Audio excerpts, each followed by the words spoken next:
অবহেলা আর দায়িত্বজ্ঞানহীনতার শিকার হয়ে নিভে গেল এক প্রসূতি মায়ের জীবন। সন্তান প্রসবের আনন্দ কয়েক মুহূর্তেই পরিণত হলো গভীর শোকে। একটি ডায়াগনস্টিক সেন্টারের দায়িত্বহীনতার বলি হলেন 22 বছর বয়সী সাথী আক্তার পরী।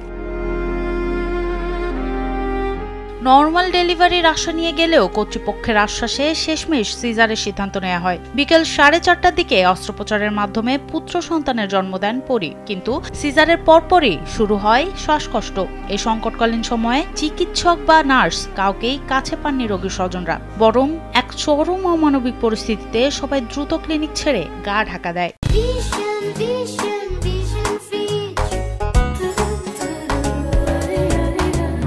বউ অসুস্থ হয়ে পড়ছে, তখন বললাম কই অক্সিজেন নাই। যখন আস্তে আস্তে দম শ্বাস নিতে পারতেছে না, বন্ধ হয়ে গেছে, তখন ডাক্তাররা সব পালাই গেছে। নার্স, ডাক্তার, কম্পাউন্ডার কেউ ছিল না। একজন মহিলা ছিল, যখন পরম গেছে সেও নামিয়ে গেছে, নামিয়ে যাই এখন কেউই নেই, টোটালি অফ।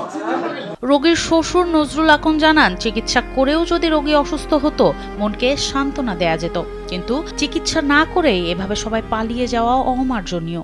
ডাক্তার সবার বিরুদ্ধে মামলা করব আমি।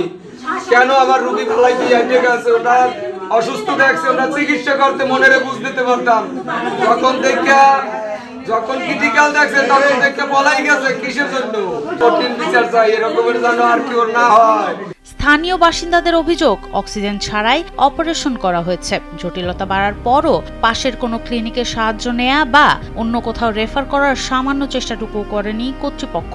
এই খবর ছড়িয়ে পড়লে বিক্ষুব্ধ জনতা ক্লিনিকটি ভাঙচুর করে। এই জায়গায় এসে দেখলাম যে তাদের অক্সিজেন নাই, মানে সিজার করছে। এখন যদি অক্সিজেন না থাকে ওটা তো করবেন, সেটা তো সিজার করার তো কোনো কথাই না। অক্সিজেন শেষ, তখন ডাক্তাররা রোগী থুয়ে যদি দৌড়ায়, তো সেই রোগীটা বাঁচে কার উপরে? হৃদয় বিদারক এই ঘটনাটি ঘটেছে বরিশালের গৌরনদী উপজেলার বাটাজোর এলাকার মদিরা ক্লিনিক অ্যান্ড ডায়াগনস্টিক সেন্টারে। নিহত পরী উজিরপুর উপজেলার ভরসাকাটি গ্রামের ইমন আকনের স্ত্রী। এ ঘটনায় গৌরনদী উপজেলা স্বাস্থ্য ও পরিবার পরিকল্পনা কর্মকর্তা ডাক্তার শাহাত্তা জারাব সালেহিন জানিয়েছেন, ভুক্তভোগী পরিবারের পক্ষ থেকে লিখিত অভিযোগ পেলে তদন্ত সাপেক্ষে আইনানুগ ব্যবস্থা গ্রহণ করা হবে। রোগীর স্বজন যারা অভিযোগ দায়ের করতে হবে আপনার, এটা তো একদম জাস্ট আমরা তো আর করতে পারি না। অভিযোগ দায়ের করলে অবশ্যই অ্যাকশন নেব। আপনার যে আমাদের যদি অভিযোগ দেয় যে এরকম এই ঘটনা ঘটছে এবং এখানে আমরা ভুক্তভোগী, তাহলে তো অভিযোগ দায়ের করলেই হবে। খবর পেয়ে পুলিশ ঘটনাস্থলে পৌঁছে নিহত প্রসূতির লাশ উদ্ধার করে। এ ঘটনার পর থেকেই সিজারকারী চিকিৎসক ডাক্তার সমীরণ হালদার এবং ক্লিনিক কর্তৃপক্ষ গা ঢাকা দেয় তাদের বক্তব্য নেওয়া সম্ভব হয়নি। সোনম সিদ্দিকী, কালবেলা।